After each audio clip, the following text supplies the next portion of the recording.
Tu sais ce moment dans ta vie où tu crois avoir tout bien fait? Genre, t'as une maison, une famille, un gosse, 2 chiens, une routine. Tu regardes autour de toi et tu te dis, putain, j'ai réussi. Ouais, bah non. Erreur. Retour à la case départ, sans passer par la paternité. Oh, comment il le dit, ça fait trop mal au cœur. Tout a commencé chez ma belle-sœur. Elle, je l'aimais bien, jusqu'à ce qu'elle lâche une bombe à l'arrière de son salon. Venez juste voir comment s'était passé son accouchement. Tranquille, normal. Et là, elle me sort la phrase. Je dois t'avouer quelque chose. Il y a 6 ans, ta femme a couché avec son meilleur pote. Elle m'a juré qu'elle était bourrée. Elle regrette. Silence radio dans mon cerveau. Contrôle alt supre émotionnel. Je regarde mon fils et mon ventre tombe direct.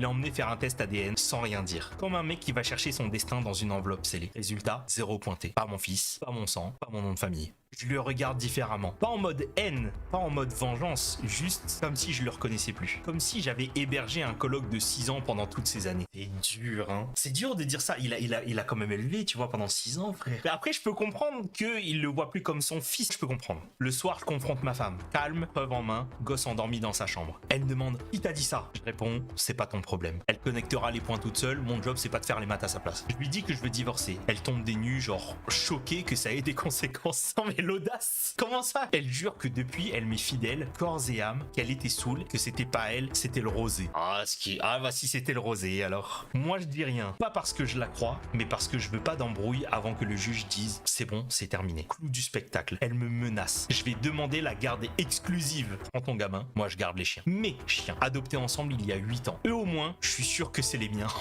Oh, comment il a dit ça? Wesh. Et là, je craque. Je hurle. Emmène ton bâtard et fous-moi la paix. Oh, la dinguerie. Silence, puis elle s'en va, avec l'enfant à moitié endormi. Premier vrai cri de ma part en 6 ans, il fait trembler toute la baraque. Depuis une semaine, silence radio, moi je suis à la maison, cadeau des parents, à mon nom, elle chez les siens. Elle m'a pas appelé, pas une fois. J'ai parlé à mes parents. Mon père m'a dit, t'as bien fait, on n'élève pas ce qui nous appartient pas. Je suis pas d'accord, mais vas-y. Et franchement, il a raison. Mais bordel, ça fait mal. J'ai plus de famille, juste 2 chiens, un psy et un frigo vide. Le psy, 3 fois par semaine. Il m'a dit, le plus dur est fait, maintenant, avance. Facile à dire. Et la sœur de ma femme, pourquoi elle a balancé? Elle dit que c'était la culpabilité, qu'elle pouvait plus me regarder jouer au papa alors qu'elle savait. Moi, je pense surtout que la visite post-accouchement l'a fait briller. Mais honnêtement, j'en ai plus rien à foutre. Je veux juste que le divorce passe crème, que personne vienne me chercher pour une pension et que je puisse sortir mes chiens sans croiser un gamin qui a mon ancien nom de famille. Conclusion, je suis pas papa, je suis pas mari, mais je suis debout et j'ai les chiens. En vrai, la belle-sœur MVP. Ah ouais, tu trouves? En vrai, est-ce qu'il aurait pas été plus heureux si elle lui avait jamais dit et que la femme avait jamais recommencé? Tu peux élever un enfant qui est pas à toi, c'est pas ça le problème là. Bah oui, en fait, moi ça me rend ouf que ce soit le petit qui paye, tu vois.